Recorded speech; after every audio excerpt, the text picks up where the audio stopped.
right, guys, welcome to our podcast. This Technical Analysis Radio is a podcast that I started, 2017, so it was like 5 years ago.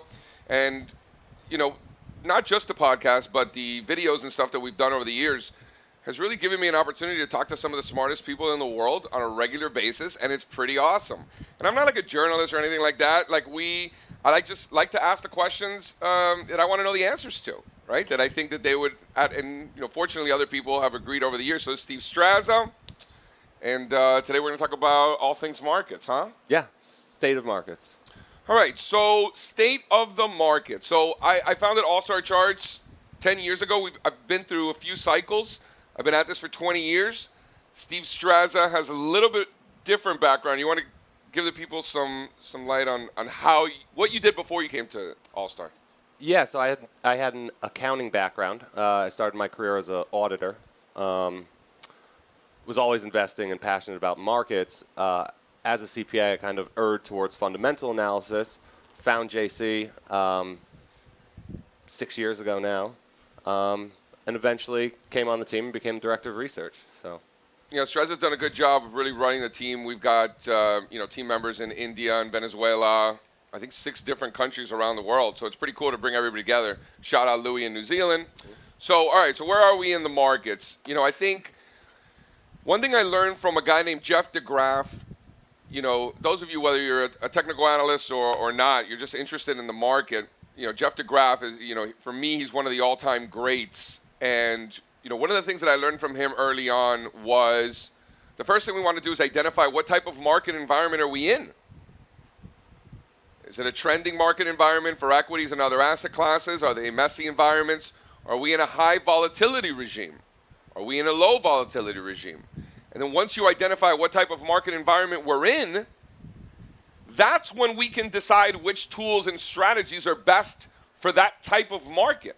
Like, why would you incorporate strategies that do well in low volatility environments? That would be silly. Why would you look for trend-following strategies in a market environment that isn't trending? Right? So what type of market environment we're in, then the tools and strategies. So Straza, what type of market environment are we in? I think that's a good place to start. Good freaking question, JC. Yeah. Range-bound, right? We're in a trendless market right now. I think that's an important thing to focus on, a good place to start, because one thing that I found myself saying over and over again on videos and calls the past few weeks is that there's a big difference between stocks stopped going down and stocks are ready to start going up again, right? There's often a period of time with very frustrating price action in between those two periods, which is just sideways, basing, right? The bottoming phase is a process, and we don't always get V-shaped bottoms like we got in COVID, and a little bit of that in 2018 too. So, maybe it's been 4, 5, 6 years. Some of us forgot. Seems like we're just in a prolonged period of sideways right now. So we're in a sideways market. So we're not in an uptrend. And then it's also, I think, important to identify what your time horizon is, right? People are like, oh, JC, what do you think of Apple? It's like in the next 5 minutes or like over the next year? Like, what sort of time horizon are you referencing when you're asking me about shares of Apple stock? And I always joke that 99% of arguments on Twitter would end immediately if both parties just acknowledge that they have different time horizons. One's a day trader, one's like a long-term investor, and they're arguing about inflation. It's like, what are you doing? That makes no sense at all. So identify the time horizon. So when we talk about what type of market environment we're in, I think the sweet spot for investors, in my experience, is what I like to call an intermediate term time horizon, right? So I don't necessarily care what happened today. Based on what's happening today, maybe I'll care a little bit more in this particular day. But nevertheless, one day's market action is not going to change my life. I also don't care what's going to happen next year. I'll worry about next year. So there's sort of that sweet spot in the middle where we're looking out weeks and months. And I think that is the hardest time horizon to get killed, right? So if rule number one is don't lose money, then I think that intermediate term time horizon is probably the hardest way to lose a lot of money, right? I'm not a day trader, right? Where, you're going to have huge, massive P&L swings throughout the day. And I'm not going to set it and forget it and wait till next year. You could be somewhat tactical while still letting them dance. So that's my definition of. So looking at weeks and months versus hours and days versus years. Weeks and months. How do you do? Yeah, no, I think that's fair. Trying to make money this quarter is typically what we tell people. Trying to make money this quarter. I mean, with that said, there are patterns, right, where a longer time frame is appropriate. We see that a lot. A lot of big bases that we want to buy. Oftentimes, you don't know when they're going to leave the station. You get a lot of false starts. But once you would have that leg, you want to be in. So we'll give some trades, a couple quarters, depending on the chart pattern. It's also the multiple time horizon, multiple time frame approach, right? Shout out Brian Shannon, friend of a lot of ours. And Brian Shannon always, the title of his book is literally Technical Analysis Using Multiple Time Frames. And we want to start with a longer term time horizon to get structural perspective on things, and then break it down to shorter term time horizon for more tactical opportunities. And that philosophy can be incorporated regardless of your time horizon. So in other words, we look out weeks and months. So the first thing I'm going to do is look out decades, and I'm going to look at charts that go back to the 1980s or 70s or even 100 years, depending on the chart, to get long-term structural perspective. I'm not going to put on a trade based on a 100-year chart, but I'm going to understand the overall trend and the important price levels throughout history. And then I'll bring in daily charts that might look back 9 to 12 months for more tactical opportunities, but that fall within the context of those longer-term time horizons. That's me. So I'll look at weekly and monthly charts for long-term, and then I'll look at daily charts for more short-term opportunities. If you're a day trader and you're looking at, like, bless your heart, 5-second charts or whatever it is that you day traders do these days, 1-minute charts or whatever, I'm getting like anxiety just thinking about it, but God bless you if that's what you do. That's your tactical opportunity. For you, long-term is like the 1-hour charts, right? Or like maybe like a daily chart is the long-term for you, and then the 10-minute chart is what you use for tactical opportunities. You're able to do the exact same thing. You start long-term and you work short-term. Just because long-term is different for you than it is for me doesn't change the fact that you're going to have an advantage by entering into your positions, understanding longer-term trends that are either at your back or that you're trying to fight. And you can manage risk accordingly. That's how I look at it. So we're talking about technical analysis. If you're going to talk about intraday charts and Brian Shannon, from a technical perspective, right? If you're literally looking at candles throughout the day, a big mistake that a lot of people make, and the charting platforms haven't made it easier for people. I think stock charts actually just came out, but you want to basically use a time period that can be divided by 390 minutes, right? Because you want all of the candles to be consistent, right? You don't want a period that's cut off because of the bell. So 39 minutes, 65 minutes will get it done. Those are really as short as I get. You can go to 15, but that's important. You want to know what I just realized? What? Bitcoin solves this. 4 hours. That's your time frame. Bitcoin doesn't stop, so you don't have to do this crazy math to make all the candlesticks the same. They already are. Bitcoin finally solved something. Speaking of Bitcoin, what it didn't solve is, I just checked the charts, it's still not an inflation hedge, apparently. Wow. Can you imagine? Yeah.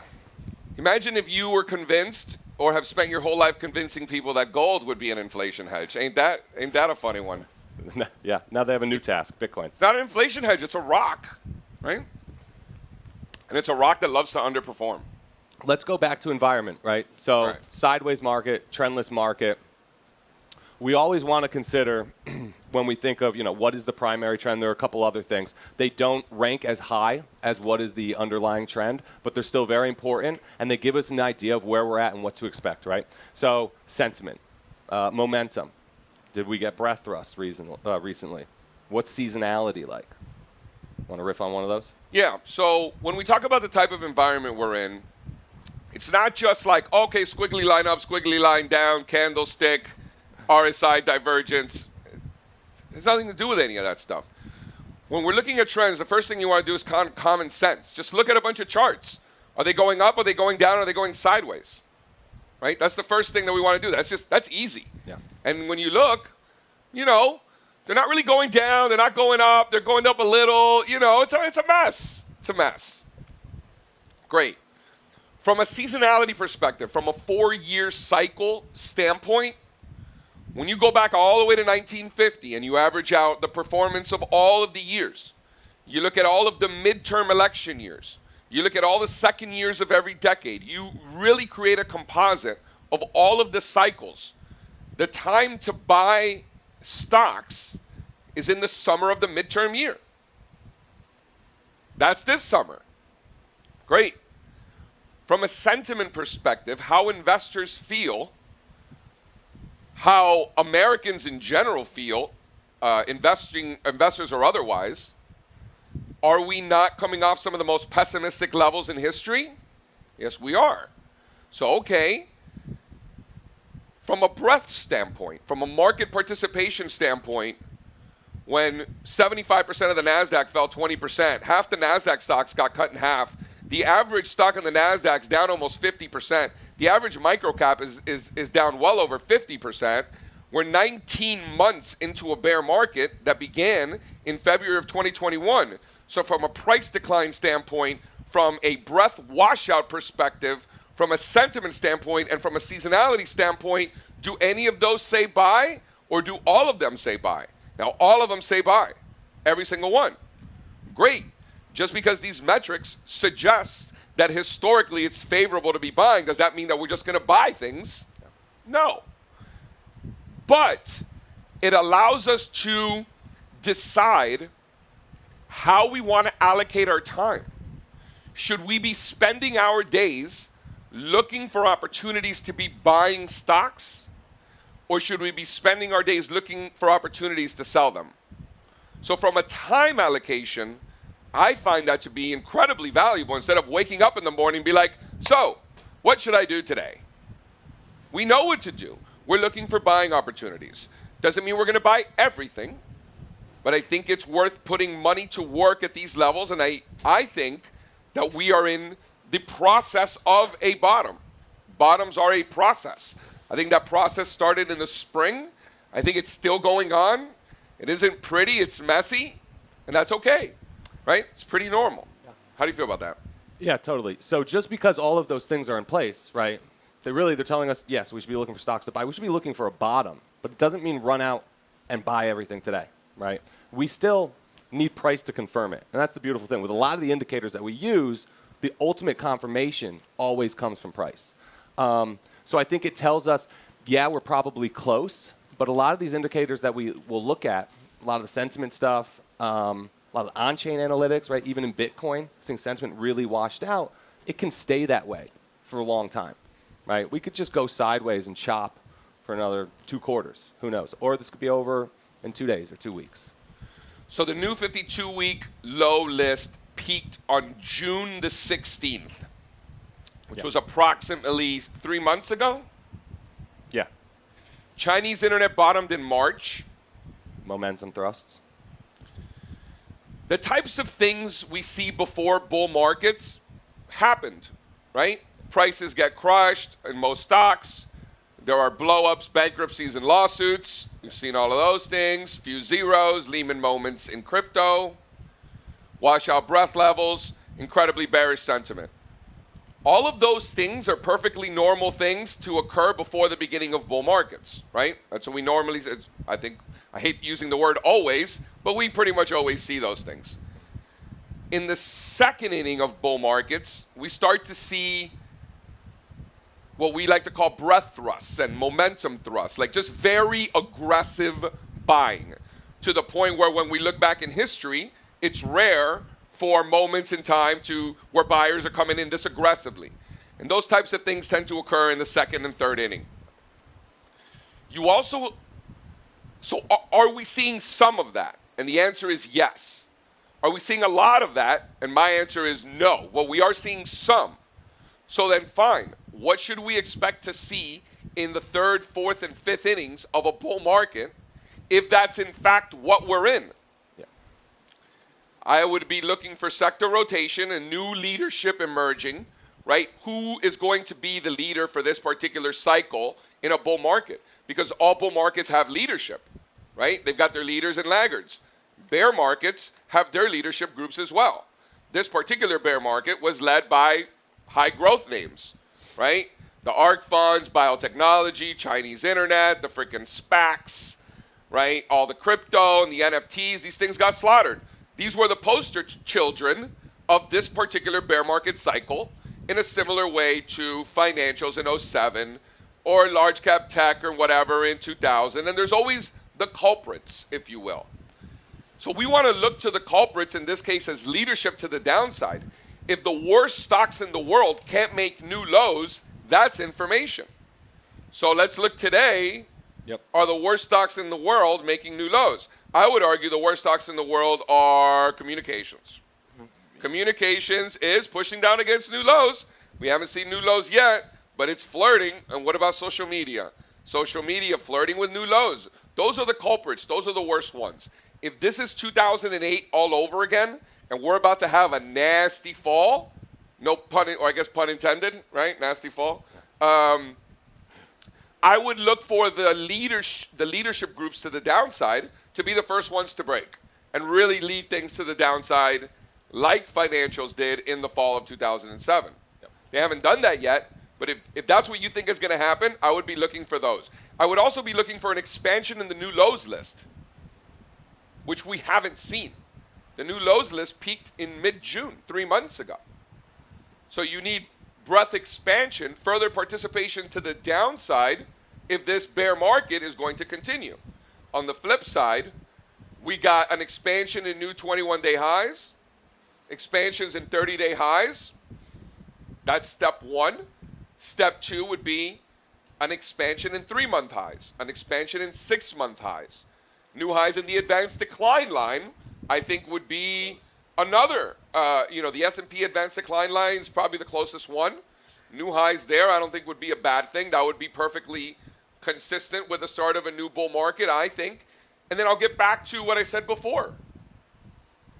New leadership emerging, a new sector leader, or maybe a couple of sectors, or a particular, thematic trend emerges. So let's say, okay, that was it. 19-month bear market or whatever. We're early stages of a new bull market. Let's play that game. Who is going to be that leadership sector? You're asking. I don't know. Yeah, we'll know. Nobody here knows, by Right. the way, just for the record. That's what's cool about this. People like to pretend they know, right? But nobody knows what's going to happen, right? So let's talk about it. So what's the sector? So if you just think to the inner market, right? And those are other things. Environment. We're always keeping in mind and talking about now. Rising rate environment, strong dollar environment. Okay. If those trends persist, historically, stocks that do well in rising rate environments are your value groups, right? Financials, metals and mining, materials, energy. So does that, they've been leading. They led for most of the cycle. Does that continue? I think we'll find out. Inflation expectations, and we like to look at the metal and mining index, XME. Those two charts, if you lay them on top of each other, they look almost identical. So I think you have to watch the growth value ratio here. That's not it. What are we buying? What's the damn trade? Robinhood? Robinhood. But you're seeing that today. We're already in Robinhood. Right. You're seeing a microcosm of that today. Inflation comes out hot, and the stocks that tend to do poorly when rates are rising, right, your long duration equities, ARK is, I think the best kind of barometer for that, down 7%. Energy, metals, materials holding up much better. And we've seen that. We've seen that for a couple years now. When commodities and energy are outperforming, historically speaking, and the leadership groups are in energy, those trends don't last a year or two. Yeah. They last a decade. I was talking to Jeremy at Wisdom Tree yesterday, and I'm like, yo, how cool would it be if we have an ETF that owns the S&P, but like triples or quadruples the weighting in energy, as opposed to 4% weighting? You like that? We'd be the only one. We'd be the only ones buying it. Yeah, it'd be terrible for Wisdom Tree to launch that, but I would buy it. I would buy it today anyway. By the time it launches, I probably wouldn't, right? I would. So, and the reason I say that is because I literally did that. Like, I have like longer term exposure. That's essentially the S&P. It's a little cuter than that, but it's going to move with S&Ps. And I got 4% energy, and that's unacceptable. Yeah. So I had to take a damn portfolio loan. I'm paying 4% on the portfolio loan so I can increase my energy allocation, as opposed to just having a nice, convenient ETF where I could say 4 times energy on my S&Ps. That would be cool, no? I'm the only one that thinks it's cool? Yeah, so there's a problem, like in the passive community. It's very hard to get exposure to energy without actually going out and buying individual energy stocks, right? They've been treated very poorly by a lot of these ETFs. Nobody wants them. I have this argument with financial advisors all the time, and I don't have a good answer, and I'm not a financial advisor, so I'm not hating. But the answer I get is, if you own the S&P, over time, as the sectors become bigger percentages of the S&P because of their success, you're going to increase your exposure as that occurs. The index is going to increase it for you. Right. Yeah. The index is gonna be, so remember, the S&P is the greatest momentum strategy of all time. It buys more of the best ones and less or none of the worst ones. That's pretty good. I was talking to this guy. This guy's hardcore fundamental guy, like thinks technical analysis is voodoo and all this stuff. And he's telling me how he invests in the S&P 500 and why he does it. I'm like, oh, got it. That's a great momentum strategy you have there. He's like, what do you mean? Yeah, that's the best momentum strategy ever. And like at first he was a little bit upset because he got caught that he's a technician. And then he's like, you know, this technical analysis stuff ain't too bad. Yeah. So let's go back to breadth thrusts. You mentioned a lot of things that we'll see that'll kind of be in place and that'll be going off if these breadth thrusts are legitimate and worth paying attention to. I think it's very simple, right? It's something that gets argued about a lot. I think if a breadth thrust is worth paying attention to, the best way to know is it's going to be followed by breadth thrust after breadth thrust after breadth thrust once they start going. Explain to us dumb people what a breadth thrust is. Well, I think you kind of touched on it, right? So we got it in the short-term new highs, which is very, you need more than that. What did we get? That's not enough. We got the 10 and the 21. Those fired. No, you got a thrust there. You got a thrust in a number of indexes in the short-term new highs. Then we got some thrusts in the percentage of stocks overbought, right? These are the breadth thrusts that will happen very, very early, right? Inning one type breadth thrust. Eventually, as that process plays out, if the first breadth thrust was worth paying attention to, by the time you can really confirm it with what most people, probably the most popular breadth indicator, percentage of stocks making new 52-week highs, that didn't fire until May of 2021. Most stocks had already peaked by the time you got that, thrust. Yeah. So you have to have some sort of process to kind of trust in the thrust earlier on, and the best way is, we saw it in 2020, once they start coming, you just one after the next, you get the 10-day, you'll get the 21-day, you'll get the 63-day, you'll see it in small caps, mid caps, the S&Ps, you'll see it in international indexes, right? They'll be everywhere. It'll be very clear. We're not there yet. We just made the first step in the right direction. Ultra short-term. I want to talk about quickly what you talked about the 52-week high list. Yeah. Because looking at the new 52-week high list right now is a waste of time. Because stocks are nowhere near their 52-week highs. There's nothing going on there. A couple energy stocks. Right? You're going to the beach in the winter. Like, that doesn't make any sense at all. Right? Yeah. We want to look at, hold on.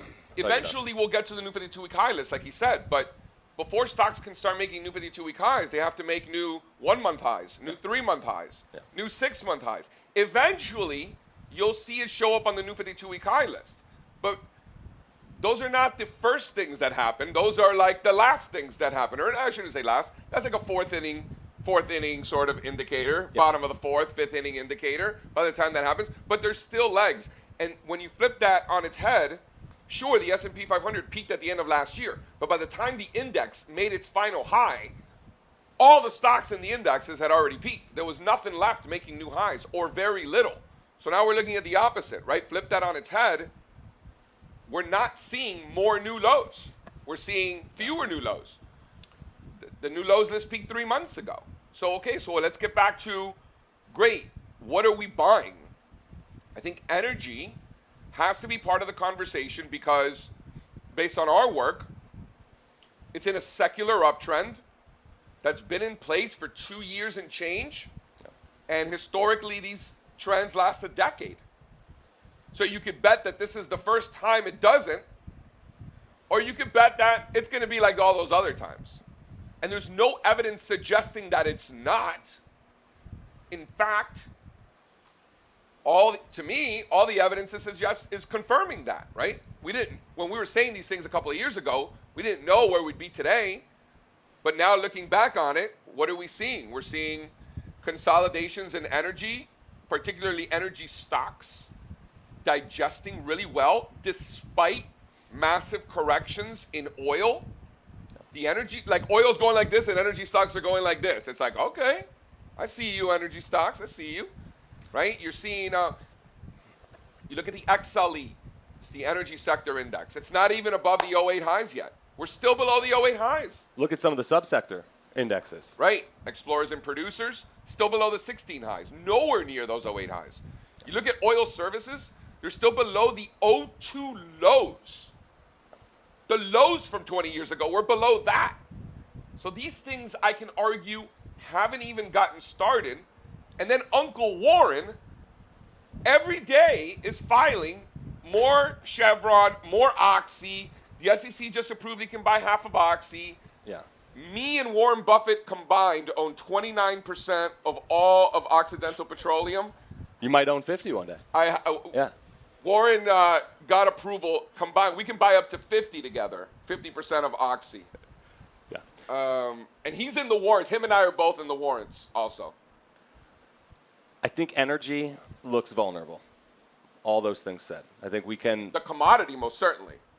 Right. That matters. That's So- how they make money. So if oil stays below 90 for a sustained period, energy stocks are going to have a hard time going up. You know how we get good information sometimes? We always get excellent information from our own behavior. Yeah. Do we keep kind of lowering the line in the sand for energy? Have we been doing that? For oil. For crude. Well, like, 93 was a big level, 93? 87. Now yeah. it's okay. And we're not It's holding creeping. above those levels. Yeah. Crude needs to hold. Gasoline looks like, it had a hole blown in the chart. By the way, oil doesn't look bad today. If the world is falling apart, Right. oh, well, I guess it's a big CPI firm, right? Yeah. So do you want to make the bet that if this is a top in crude, right, and it rolls over, that XLE's holding 78?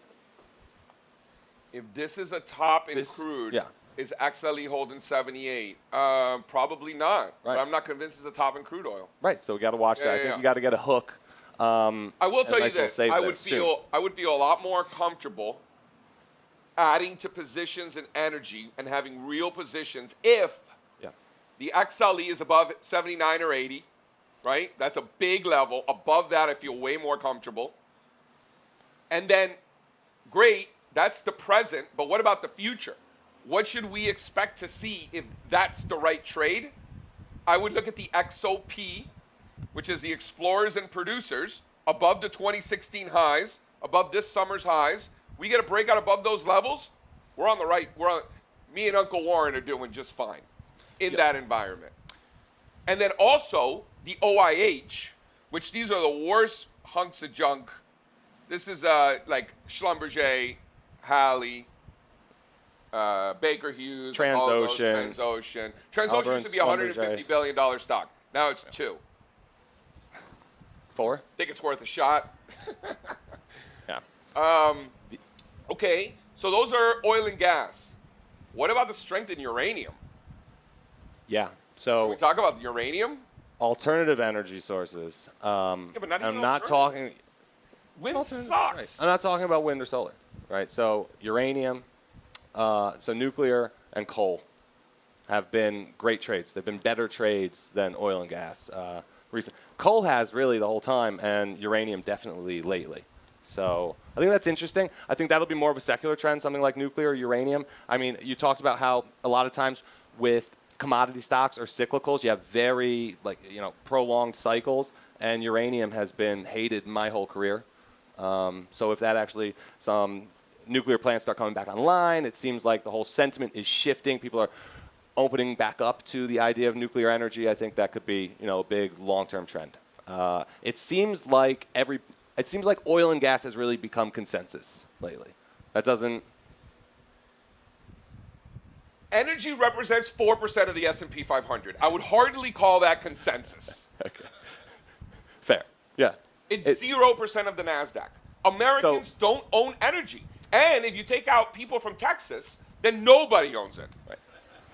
It's fair, totally. It's a different You think environment. a professor in Berkeley's buying energy stocks? No, but you're hearing people who never would have touched an energy stock. We have some friends who are now buying energy stocks. Oil and gas and fossil fuels are finding their way into people's portfolios when they never would have. 2 years ago, when we started feeling bullish on energy and getting involved, everybody hated it. I mean, this was, and what great information that is, right? We were getting emails about being socially irresponsible, all these things. People really did not like that. I prefer to be in a trade where that's the case. Yeah, I don't prefer to be in a trade where Jim Cramer's telling you that everybody needs oil and gas exposure in their portfolio. I want to be in the trade that everybody hates. Well, I would argue 4% of the S&P 500 allocation after, a four-bagger in the sector or whatever it is still makes me feel like we're relatively early. And history, when you go back in cycles, history suggests that yes, in fact, it is early. And when interest rates are going up, Mr. Straza, what are the stocks that historically do the best in rising interest rates? Commodity stocks, cyclical stocks, financials, but they haven't. Right, but energy has. Yeah. You can't punish Fine. energy because financials suck. See or no? I'm done with energy. I got nothing left. Okay, energy. What about coal? Which is the coal stock? Coal's great. So Peabody, you got your thermal coal, and then like Arch, Consol Energy, so that's ARCH. Hard to find a stronger looking stock than Consol, that's CEIX. ARLP has been strong. Yeah, hard to outperform these guys. So there's probably like 6 or 7 coal stocks. I think they're all, the market caps of these companies are hilarious too, because they've been going down for so long. If you look just through materials in general, you have like a couple mega caps, and then everything's like below 10 billion. So that's kind of how coal is. Some great sentiment. I know I keep going back to sentiment and information that we get from unique sources. ETF launches and closures. The coal ETF, it was KOL. It's been around for my whole career. Was delisted literally when you should have been buying that thing most. Really at the lows in 2020, I think it was like October or November of 2020. So we've made our own index to track these stocks. But whenever you see them, taking ETFs off the market, delisting things, I want to go and check out what's going on in that space. Yeah, we look at the delistings as sort of like a contrarian indicator, like a magazine cover. Yeah. By the time the journalist figures out that there's this massive trend, by the time the journalist writes the whole article about it, then submits it to the higher ups, then they got to get art to design the cover, get the cover approved. By the time all that happens and the magazine gets printed, it's a little late in the party, right? We know that over time, particularly in magazines and stuff like that that are not market related. That's a very Barry Ritholtz thing. Yeah. So in the ETF sort of community, it's very similar. By the time they're like, ETF companies are not in the business of like helping people make money. ETF companies are in the business of giving people vehicles that they want. So by the time they figure out, okay, this is what people want, or in this case, what people don't want anymore. That was a dumb idea. Nobody wants a stupid ETF. No one's using. By the time they come to that realization and go through the whole hassle of delisting it and calling it quits and just throwing it in the towel, that's probably the time to take a look at that sector a little closer and look for opportunities. And KOL just happens to be a prime example. You know what else is funny? The market peaked in February of 2021. That's when everybody had a SPAC. They just delisted the SPAC ETF. Right. Now. We could do a show on just this. Right. We could talk about. So one more. PayPal. They're coming out with all of those strange single stock, like triple levered short ETFs. The PayPal one, I think it's like PYPS. They launched it the day PayPal bottomed a few months ago. So see it all the time. It's not always going to work that way, of course.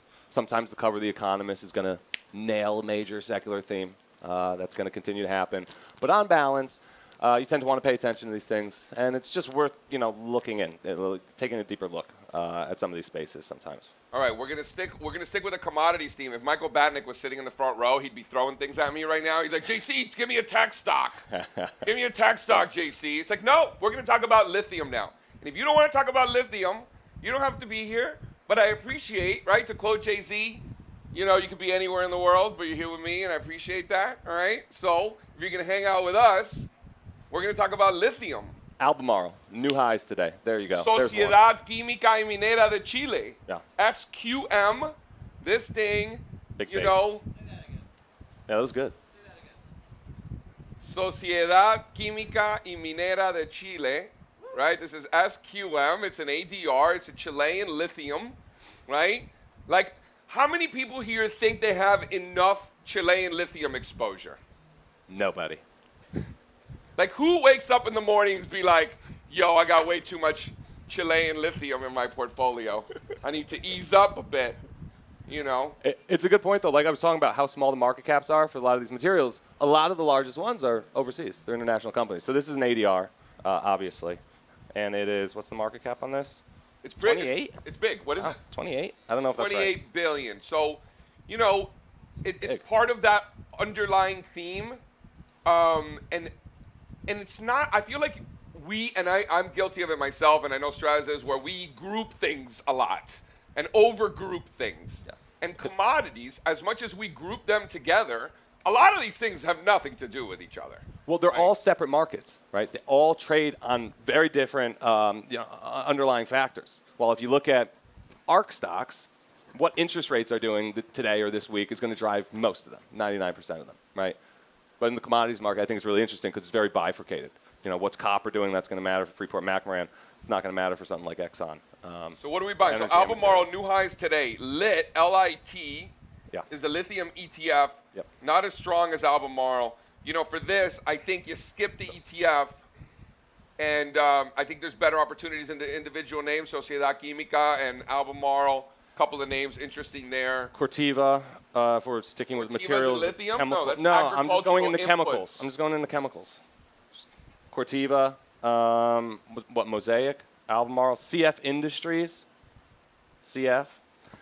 Let's talk about new highs. Let's go back to, you want to do commodities? You really? Well, I think we've exhausted commodities now. So. Have we exhausted commodities? What about our risk reversal in wheat? Yeah, that's we just spot out of the money calls. How's that doing, by the way? Yeah. It's like the one thing on our book that's up today. Yeah, baby.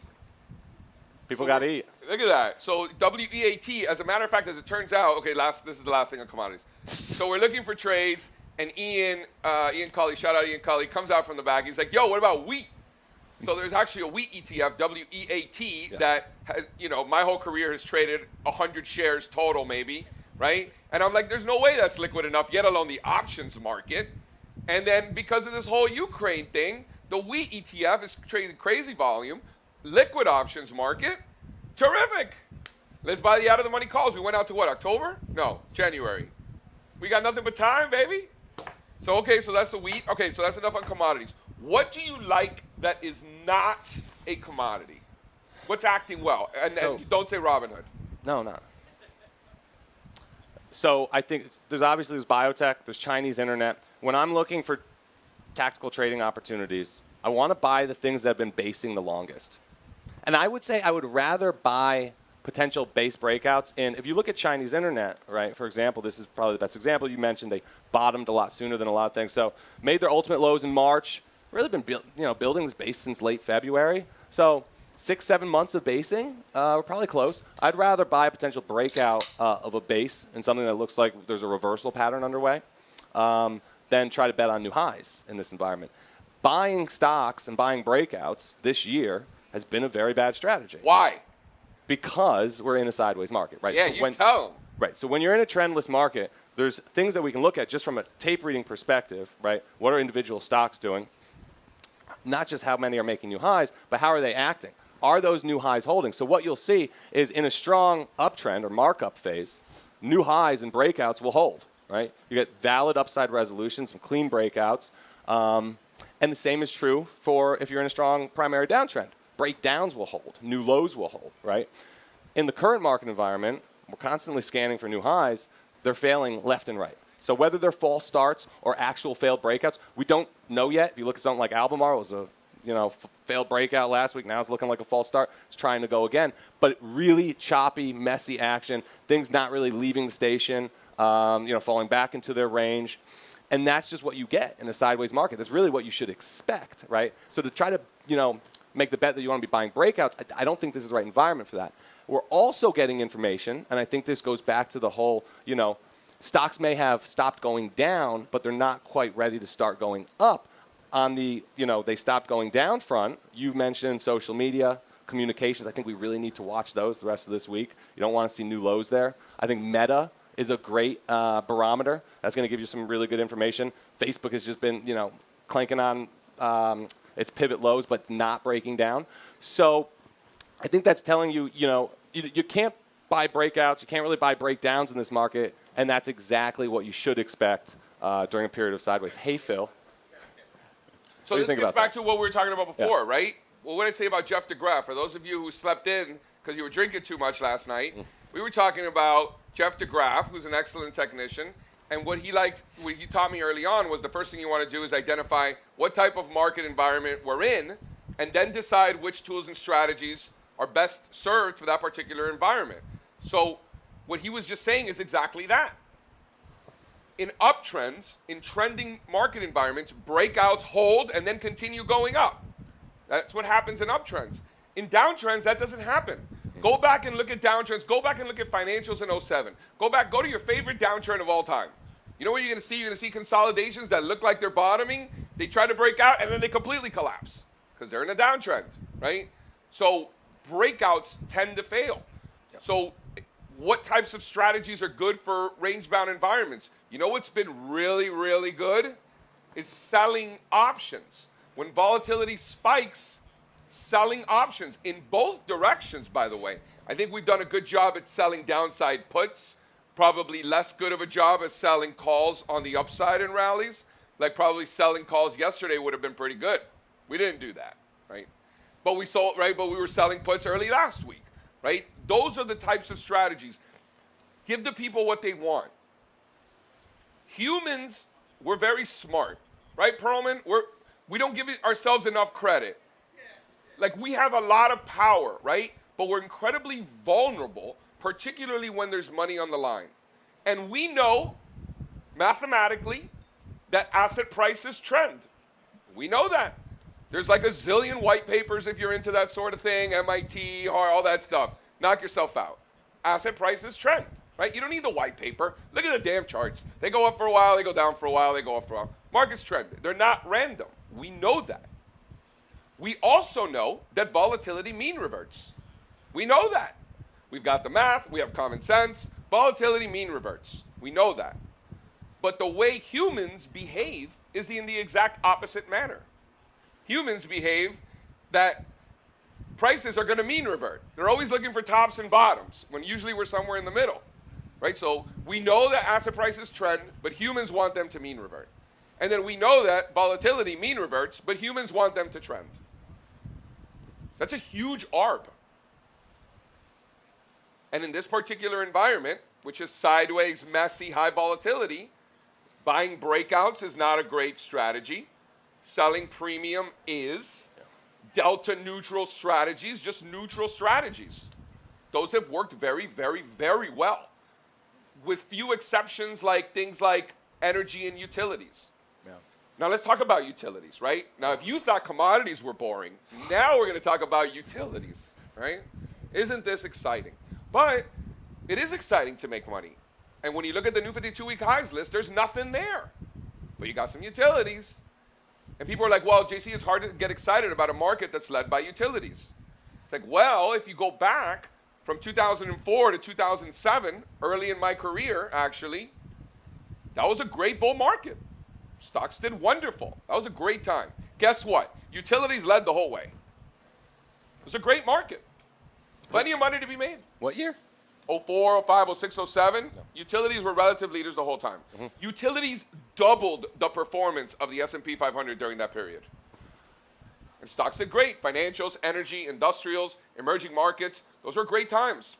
So I don't think that we as investors should be scared of utilities leading. Perhaps we should embrace that? On an absolute basis, okay, but I don't think you want to make the bet that we're going to be in a strong bull market led by utilities. Why not? Because that's it before. No, because you need to see risk appetite. By the way, interest rates were rising in that period also, and commodities were outperforming. Okay. If you're going to tell me utilities are going to be the sector leader, I'll tell you stocks probably haven't bottomed yet. They have to be a sector leader, not these. If they are the sector leader, then I agree with you. If they are a sector leader, Fine.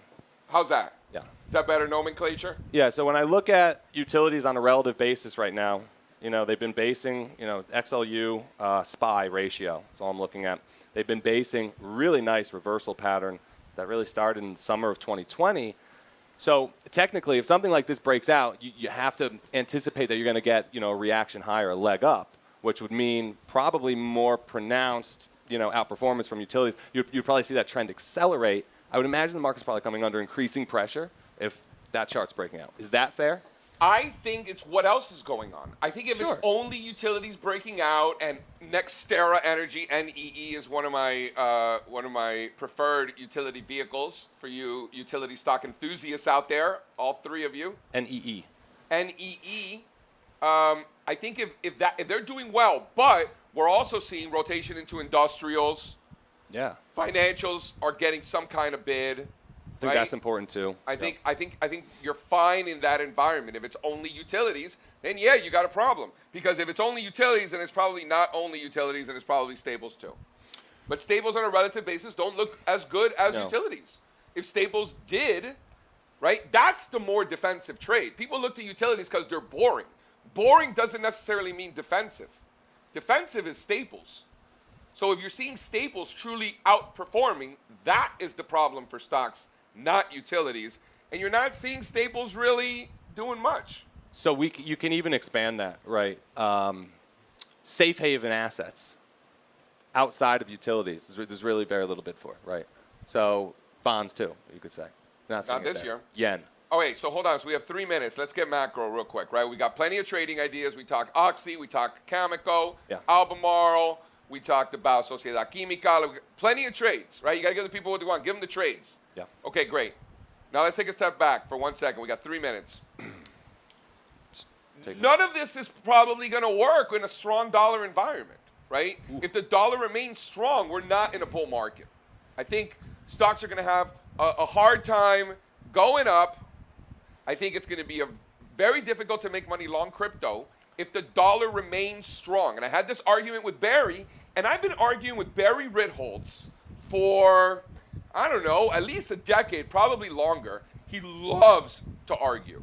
So I go up to him yesterday, he was not drinking, I was, and I go in there looking for a fight. I'm like, yo, this dollar, huh? He's like, what about the dollar, right? And then I was making fun of him because he likes to go fishing with economists, and I can't think of anything more boring. So anyway, busted chops. And then I'm like, Barry, the dollar, it's only the dollar, nothing else matters. And he's like, that's bullshit, it's not true. And I went on and proceeded to say, well, the dollar peaked in late 2016, and stocks went on to have one of the greatest years ever in 2017. Crypto, remember the fall, remember the holidays in 2017? Your drunk uncle asking you about how to buy Bitcoin, and your friends from high school texting you about crypto, right? And then what happened in early 2018? The dollar bottomed, stocks stopped going up, crypto got destroyed. Dollar absolutely ripped. March of 2020, the dollar peaks in the March of 2020, goes on to collapse. And what happened after March of 2020? Stocks had the greatest 52-week period ever. NFT summer, DeFi, this, right? Everybody's making money. And then a funny thing happened last spring, and the dollar stopped falling and started to rise, and the dollar's had one of the strongest runs ever. And how have stocks and crypto done since last spring? It's been a tough time. We're 19 months into a bear market. So if the dollar remains strong, and then it gets back to why? Because the dollar's been the only safe haven, right? Stocks got off to one of the worst starts in 50 years. And what happened? Did bonds get a bid? No. Bonds got hit even worse. What about yen? Yen traditionally gets a bid when shit's hitting the fan. It didn't. Yen's making new 20-year lows. So bonds were not the safe haven. Neither was yen. What was this? Gold definitely wasn't, right? What was the safe haven? It was the dollar. It was the only safe haven. So if the dollar has proven it is the only safe haven, if money is going into the dollar, what else is happening? Now, if you flip that on its head, if money is finally leaving the dollar, what else is happening? I'd argue stocks are doing well, crypto's doing well, and if money's not leaving the dollar, that's a problem. So the bear market persists if the dollar uptrend continues. I think that, if you're going to take anything away from this, I think that is it. Yeah, and I would just add really quick, there's always been a strong inverse correlation historically between stocks and the dollar. But right now, I mean, if you just zoom in, look at the last 5 days of price action, I find ourselves doing a lot of short-term charts showing dollar versus stocks because it is so strong right now. I don't know if I've ever seen it this strong in my career. Look at the last 5 days of price action. Stocks ripped last week. Really nice 4 days. Look at what the dollar was doing. Now look at them both today. Dollar's ripping, stocks are getting smashed. So you can literally, this year, I could look at the dollar and tell you what stocks have done. My dad calls me and talks about the dollar index now. So it's very important. So I think as long as that correlation stays as strong as it is, you got to use it, right? That's probably the best information that we have right now. You can argue that the correlation between the dollar and stocks has just been a coincidence, right? You could be like one of these academic professors that's never traded a stock in your life, right? Tenured professor who tells you technical analysis is voodoo. It doesn't matter. He'll tell you this is just a coincidence. You could be that guy, fine.